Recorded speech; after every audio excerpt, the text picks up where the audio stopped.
For better picture quality, adjust tracking control on your VCR.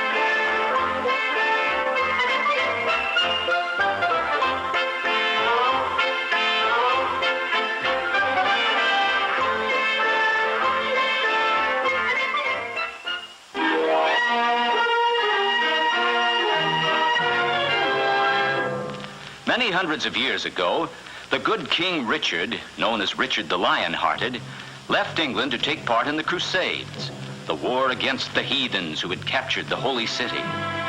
In his absence, he placed his brother John on the throne. As soon as he was king, John turned on the good nobles of the kingdom, stole their goods, and drove them out of England.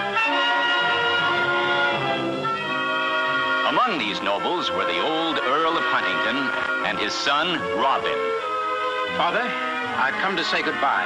Robin, where are you going? To Sherwood Forest. King John has declared me an outlaw, and an outlaw I will be. In Sherwood Forest, Robin Hood banded together with other young men like himself, banished by the wicked king. Men like Will Scarlet. Outlaws we are, Will Scarlet. But outlaws such as never were before and never will be. Just how do you mean, Robin Hood? I mean this, Will. No, let me show you. Do you see those two fat men coming down the road? I see them. A couple of merchants, rogues and wealthy. And do you see that old woman in rags, weeping in sheer hunger? I see her too. Well, watch. And keep a hand to your arrow in case I need help. And so, quickly, they became known far and wide. Robin Hood and his merry men of Sherwood Forest, taking from the evil to give to the poor, defenders of the weak and oppressed, the one hope of England's people. Sometime later, Robin set off by himself in the forest. He started across a bridge which lay across a stream. A bridge consisting of a single log of wood. But facing him, blocking the way, was a stranger, a tall man with broad, powerful shoulders. I'm afraid there's only room for one of us to cross at a time. I think it ought to be the better man. Stand and fight. With only wooden sticks as weapons, they fought long and hard.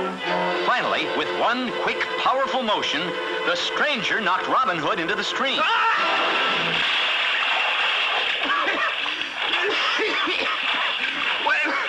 Well done, fellow. What do they call you? John Little is my name. John Little?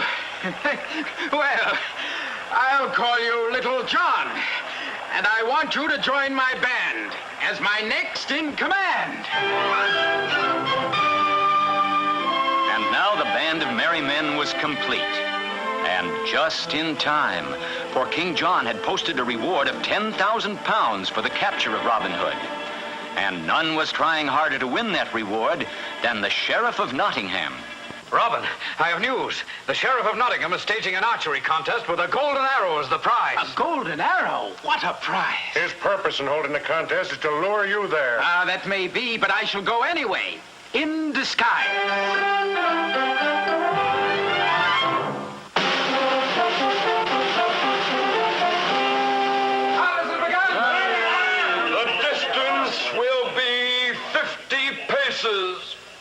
You, that beggar over there, get out of the way. I? Why, I'm one of the marksmen, sir. You? A marksman?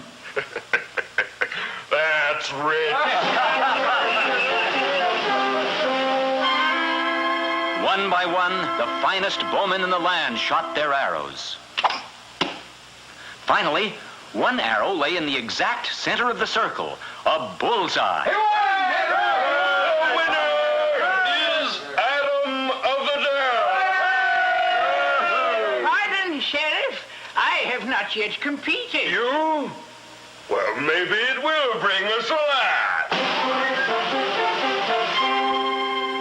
Robin let fly. A perfect shot, right on top of the arrow in the center, splitting it down the middle. Robin had won. A shot like that, only one man in all this land can shoot so well. Robin Hood, after him, catch him! But the sheriff was too late. Robin was already speeding back to Sherwood Forest.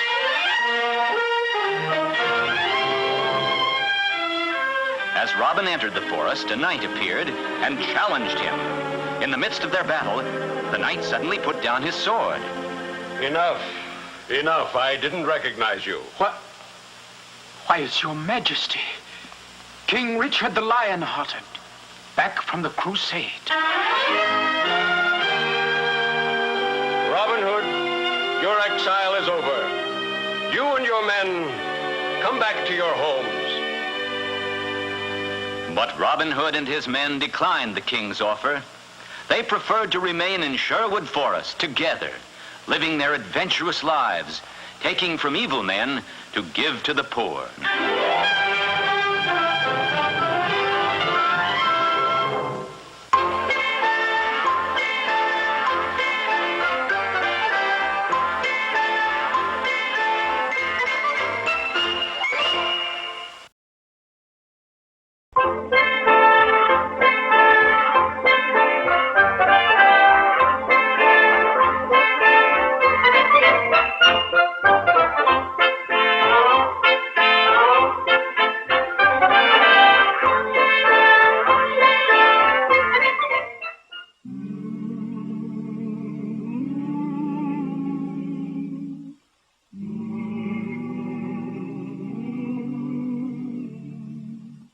500 years ago, there were people on both sides of the Atlantic Ocean, but neither knew about the other. On the western side, our side, the people had reddish-brown skins and lived in huts or wigwams. On the eastern side, in Europe, the people were white-skinned.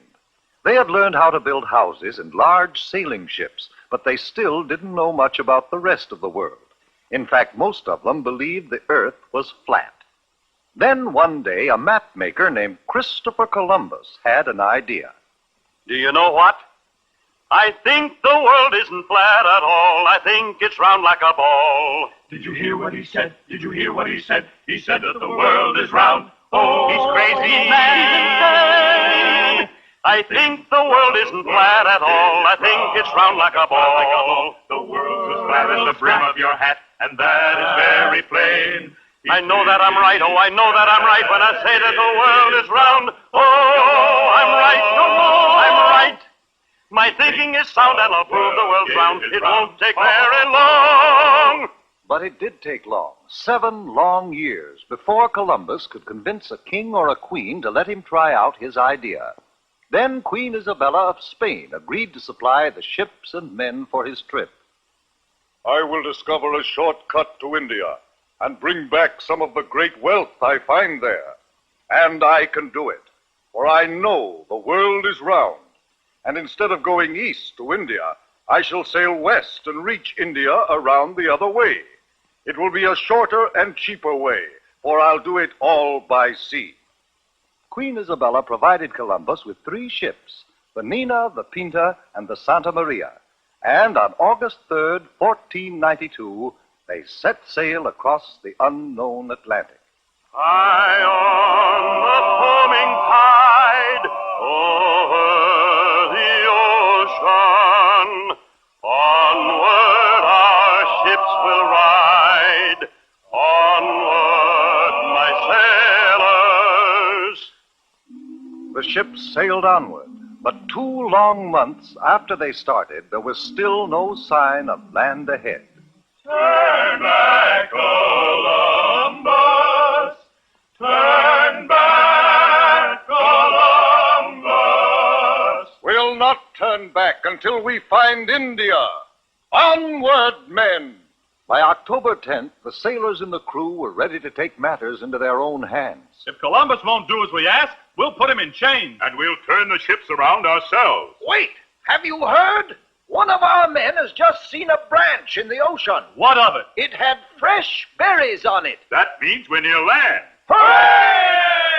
2 days later, the ships reached land, and Columbus and his crew saw the people with reddish-brown skins who lived there. Oh, I think it is rather surprising that they should have reddish-brown skins. But now since we have landed in India, then these people must be Indians. We'll call this part of India San Salvador, and I take possession of it in the name of the King and Queen of Spain. The people Columbus called Indians were very friendly, and they gave Columbus and his men many gifts, but not the rich jewels and gold for which they had come. For Columbus really wasn't in India at all. He was on one of the islands off the coast of America. But because of Columbus's mistake, the natives of America have been called Indians ever since.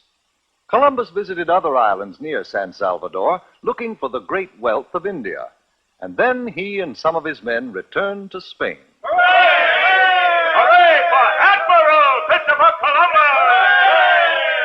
Columbus had no trouble getting ships and men for his second voyage, but he still hadn't the slightest idea that he was headed for the vast continent of America, and that he would have had to cross it and sail over the Pacific Ocean before he could reach India by traveling west.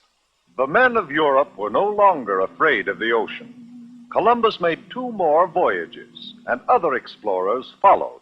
But each year on October 12th, we celebrate Columbus Day, the anniversary of that day in 1492, when Columbus first sighted the land of the New World, America.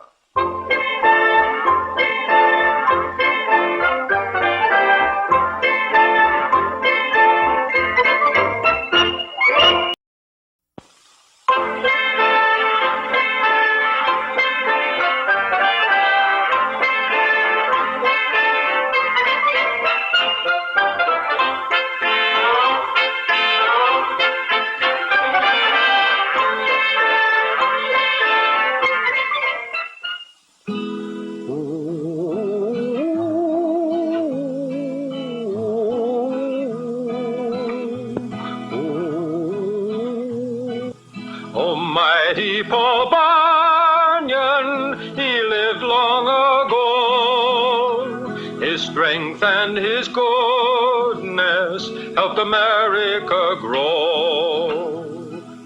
When Paul Bunyan was just 1 month old, he placed his baby hands around a young maple tree and tore it out of the ground, roots and all. When he was only 18, he was already 25 feet tall and weighed 800 pounds, all bone and muscle. He took one look at the deep forests of the West and found his job: to chop down the trees to make room for cities, farms, and people. Come all you sons of freedom that run the forest stream. Come all you roving lumberjacks and listen to my theme. We'll cross the roaring rivers where the mighty waters flow, and we'll roam the wild woods over, and once more a lumbering go, and once more a lumbering go, and once more a lumbering go. We'll roam the wild woods over, and once more a lumbering go. Paul Bunyan was so tall, he covered miles with every step. Why, one day he started walking across the country. He walked across Ohio, Indiana, Illinois, and then stepped into the state of Wisconsin. There, he met an old farmer, his head bowed down with grief. The farmer told Paul his story. I'm going down the road feeling bad. Oh, my crops have failed and now I'm feeling sad. My family is hungry and we have no place to live. I'm going down the road feeling bad. And with 5 blows of his axe, Paul Bunyan cleared a space of 10 miles for a brand new farm.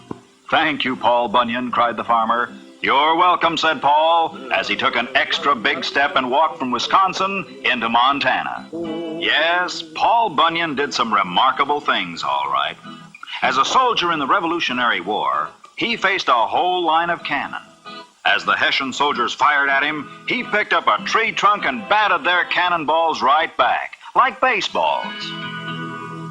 Once, when pirates were roaming the east coast of the United States, he splashed his foot in the ocean and started a wave that sank the whole pirate navy. Oh, and I almost forgot.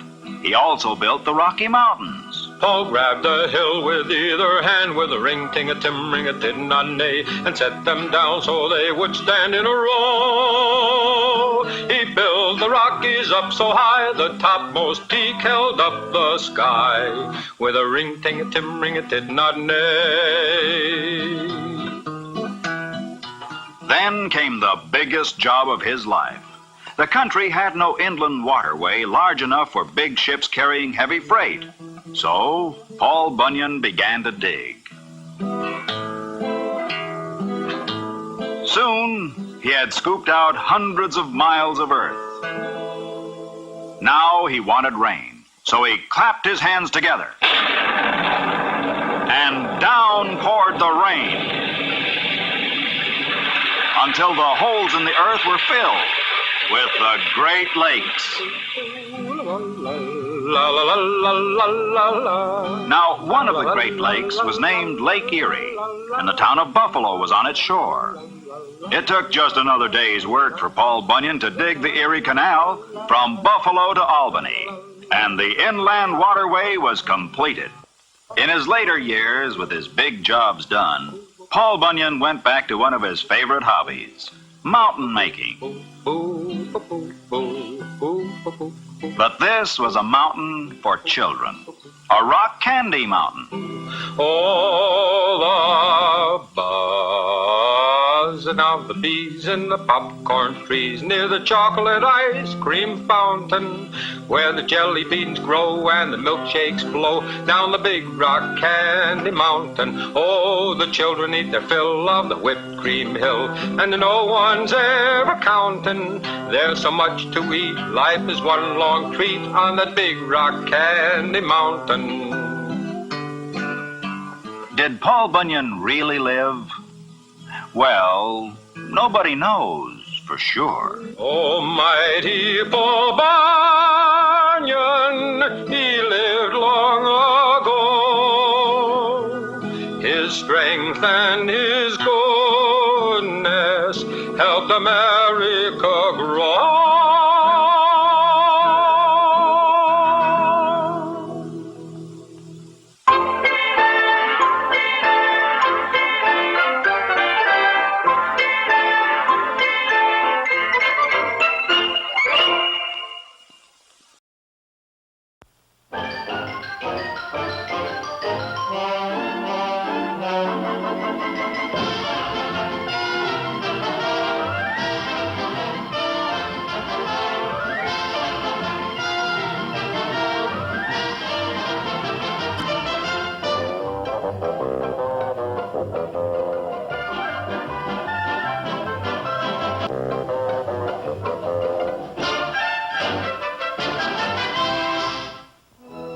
In 1492, Christopher Columbus embarked on a perilous voyage to find a shorter trade route to India, but inadvertently discovered the New World.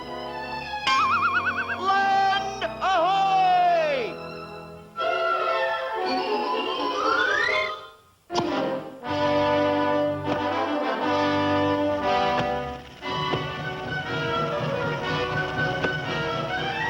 Is it true the Earth is really round?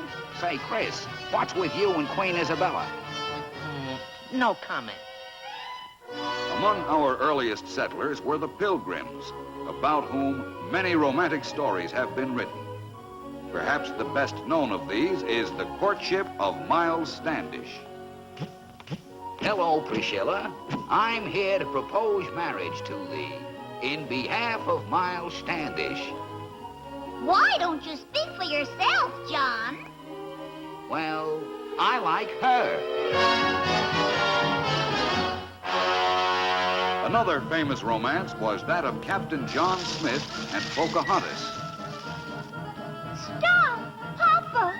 Me, Pocahontas, love John Smith. Do not hurt him. Okay.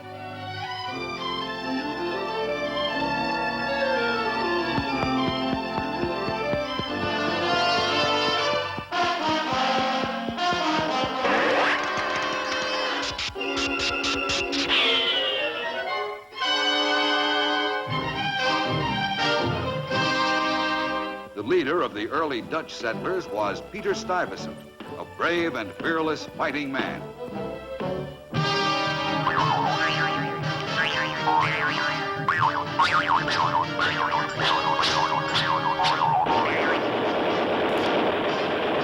Due to the efforts of these hardy pioneers, the barren coastal wilderness was soon replaced by our 13 original states.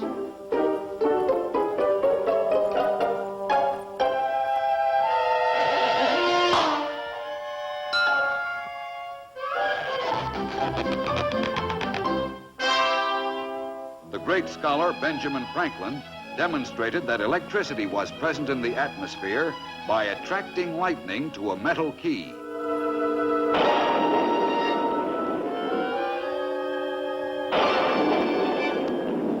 Bah, my experiment is a failure.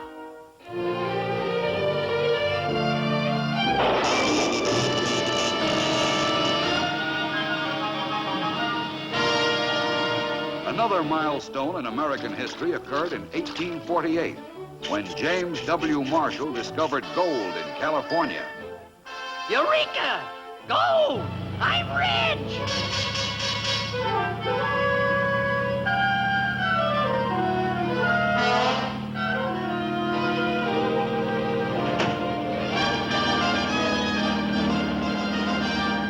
This country made tremendous progress in the realm of communication when Alexander Graham Bell invented the telephone.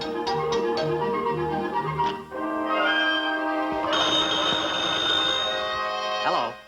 Hello? Deposit 5 cents for another 3 minutes, please. All that our pioneer forefathers sought to achieve is best symbolized by the Statue of Liberty, a Yankee Doodle sweetheart. Hello, everybody. Let's all get friendly and sing that well-known favorite, Yankee Doodle Boy. I'm a Yankee Doodle dandy, a Yankee Doodle do or die. A real-life nephew of my Uncle Sam's, born on the 4th of July. I've got a Yankee Doodle sweetheart, she's my Yankee Doodle joy. Yankee Doodle came to London just to ride the pony. I am a Yankee Doodle boy.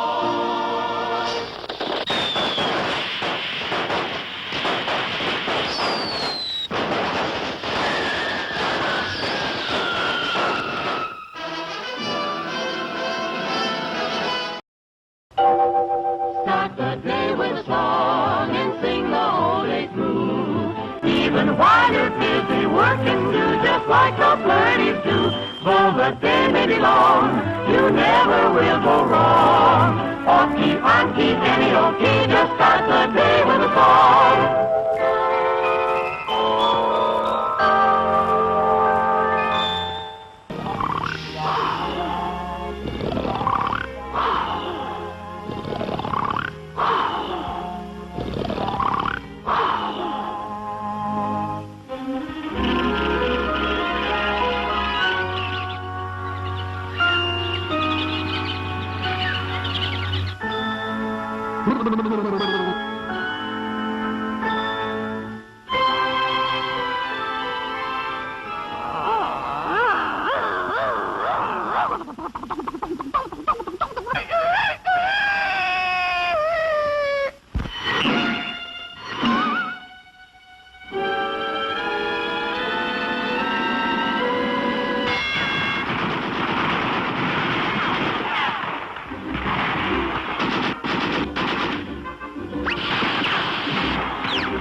You missed me.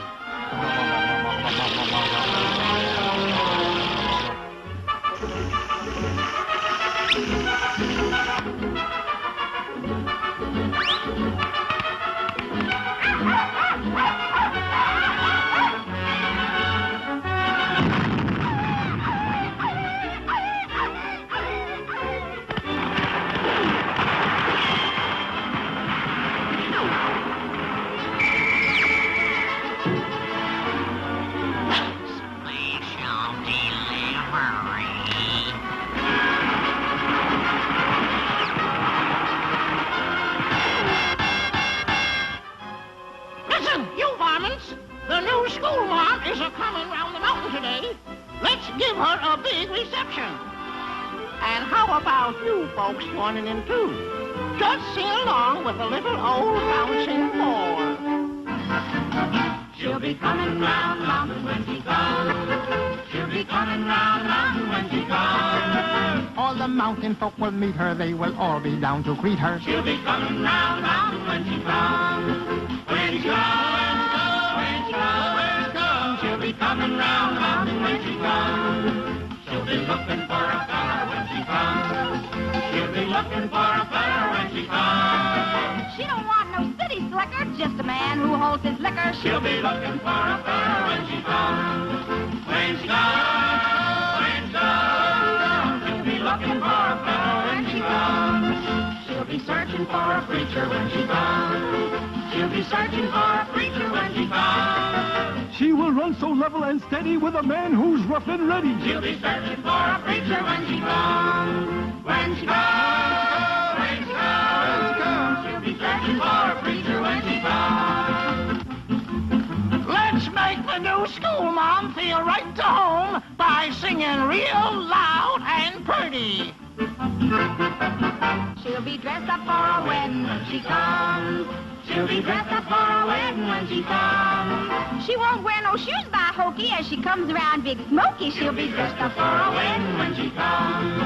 When she comes, when she comes. She'll be dressed up for a wedding when she comes. They'll be celebrating plenty when she comes. They'll be celebrating plenty when she comes. They'll be shouting loud hosannas while they're eating ripe bananas. They'll be celebrating plenty when she comes. When she comes, when she comes. They'll be celebrating plenty when she comes. She'll be coming round the mountain when she comes. She'll be coming round the mountain when she comes. Now, Beauty will be stopping. All the jugs will start popping. She'll be coming round the mountain when she comes.